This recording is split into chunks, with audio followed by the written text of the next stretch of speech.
हास्यास्पद है। ये ऑन रिकॉर्ड है, ये ऑन रिकॉर्ड है, ये ऑन रिकॉर्ड है, ये ऑन रिकॉर्ड है। मैंने नाम नहीं लिया। आप अपना भाषण जारी रखिए ना। मैंने नाम नहीं लिया। आप अपनी बात जारी रखिए। मैं अध्यक्ष जी यही कह रही हूँ। मैं अध्यक्ष जी, आप मेरी तरफ उंगली ना करें, मेरी तरफ उंगली ना करें। सारे प्रिविलेज का मामला है। पहले उन्होंने मेरी तरफ उंगली करी क्यों? अपनी बात करते रहिए। अध्यक्ष जी, मैं बहुत शांति से और शालीनता से ये कह रही हूँ कि जिस पहचान पत्र की बदौलत एक आम साधारण नागरिक एक तड़ी पार को चुनकर देश का गृह मंत्री बना सकता है। एक चाय वाला, एक चाय वाला, एक चाय वाला, एक चाय वाला, एक चाय वाला, एक चाय वाला इस लोकतंत्र के अंदर एक वोट के अधिकार से सीधा चाय वाले से प्रधानमंत्री बन जाता है। उस वोटर अधिकार की कोई अहमियत नहीं। क्या बात करते हो, क्या बात करते हो? और मैंने किसी का नाम नहीं लिया। आपको कोई आपत्ति है? आप माननीय अध्यक्ष जी से बात करें। आपको कोई आपत्ति है? आप माननीय अध्यक्ष जी। तड़ी पार कौन है? तड़ी पार कौन है? तड़ी पार कौन है? चाय वाला कौन है? तड़ी पार कौन है? तड़ी पार कौन है? चाय वाला कौन है? मैंने कुछ नहीं कहा, मैंने किसी का नाम भी नहीं लिया।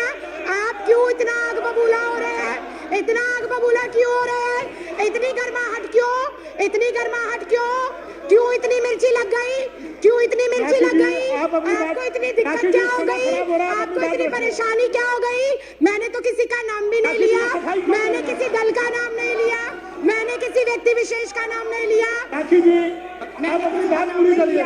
राखी जी, आप उधर इशारा मत करिए। नहीं, मैं समय कट करके बैठा रहा हूँ। मैं अध्यक्ष जी, आप मुझसे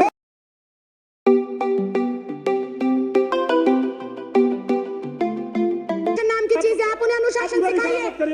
मैं अध्यक्ष जी 3 मिनट के अंदर, महज 3 मिनट के अंदर अपनी जो मेरा संदेह है और जो मेरे सवाल है और जो मेरा विचार है, मैं वो आपके सामने रख रही हूँ। मैं अपने बातों को दोबारा रिपीट करती हूँ कि जब एक मतदाता, राखी जी, मैं दोबारा रिपीट करने की इजाजत नहीं दे रहा। जब एक मतदाता अपने मतदान का प्रयोग कर मेरे जैसी एक साधारण सी लड़की, 25 गज में रहने वाली लड़की को लोकतंत्र के इतने बड़े मंदिर में भेजता है, तो वो सबसे बड़ा प्रूफ होना चाहिए। बाबा साहब भीमराव अंबेडकर ने वोट डालने का अधिकार सबको दिया और वो वोट डालने का अधिकार इस बात को सिद्ध करता है कि हम इस भारत देश के नागरिक हैं। मैं सिर्फ इतना कहना चाहती हूं कि 1989 से पहले कानूनन ऐसी कोई प्रतिबद्धता, ऐसी कोई मजबूरी या अनिवार्य नहीं था कि एक कोई भी जो बच्चा पैदा होगा, जो भी व्यक्ति जन्म लेगा, उसका जन्म प्रमाण पत्र बनाया जाए। ऐसी कोई पॉलिसी नहीं थी। जब ऐसी पॉलिसी पहले नहीं थी तो मुझे समझ नहीं आता एनपीआर, एनआरसी और सीए के लिए माँ बाप का जन्म प्रमाण पत्र हो अनिवार्य, ये किस बिहाफ पर लिखा गया, ये बिल्कुल समझ के परे। और फिर एक बार फिर से विपक्ष को हो सकता है मेरी बातों से आघात पहुंचे, लेकिन ये कटु सत्य है कि अगर ये कंपलसरी है कि एनपीआर, एनआरसी और सीए के लिए अपने अपने माता पिता का जन्म प्रमाण पत्र दिखाना जरूरी है, तो क्या हमारे देश के माननीय प्रधानमंत्री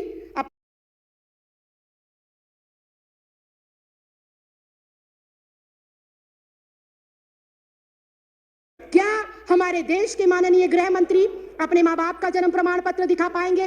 क्या हमारे इस देश के रक्षा मंत्री हमारे जो ये एनसीआर, एनपीआर और सीए है, इसके माध्यम से अपने माँ बाप का जन्म प्रमाण पत्र दिखा पाएंगे? क्या इस देश के माननीय राष्ट्रपति अपने माँ बाप का जन्म प्रमाण पत्र दिखा पाएंगे? क्या आरएसएस प्रमुख मोहन भागवत अपने माँ बाप का प्रमाण पत्र दिखा पाएंगे? क्या श्री एल.के. आडवाणी जी अपने माँ बाप का प्रमाण पत्र दिखा पाएंगे?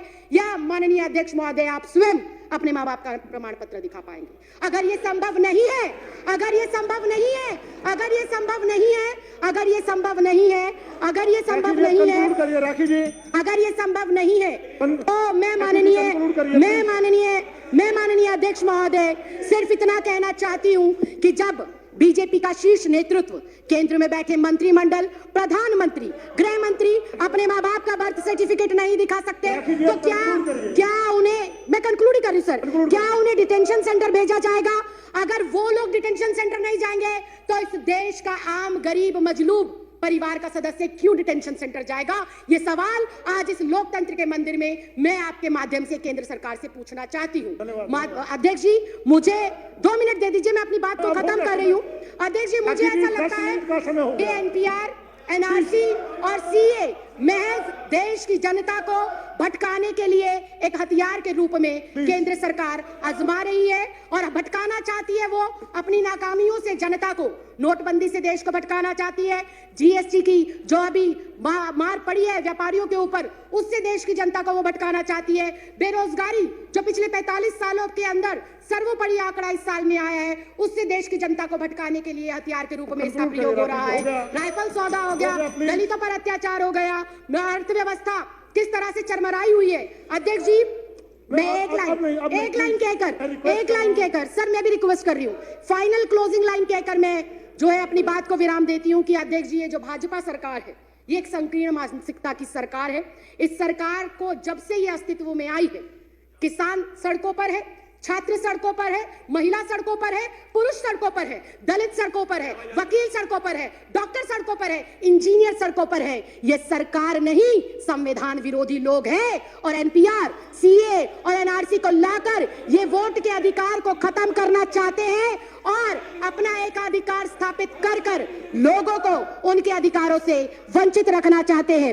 माननीय अध्यक्ष, मैं आपके माध्यम से ये कहना चाहती हूँ, माननीय मंत्री श्री गोपाल राय जी ने जो अपना प्रस्ताव रखा है, इस सदन की सदस्य होने के नाते, इस देश की नागरिक होने के नाते, मैं आज यहां से आपसे विनम्र प्रार्थना करती हूं कि मैं इस प्रस्ताव का समर्थन करती हूं और दिल्ली में इसको कतई भी किसी भी सूरत में लागू नहीं करना चाहिए।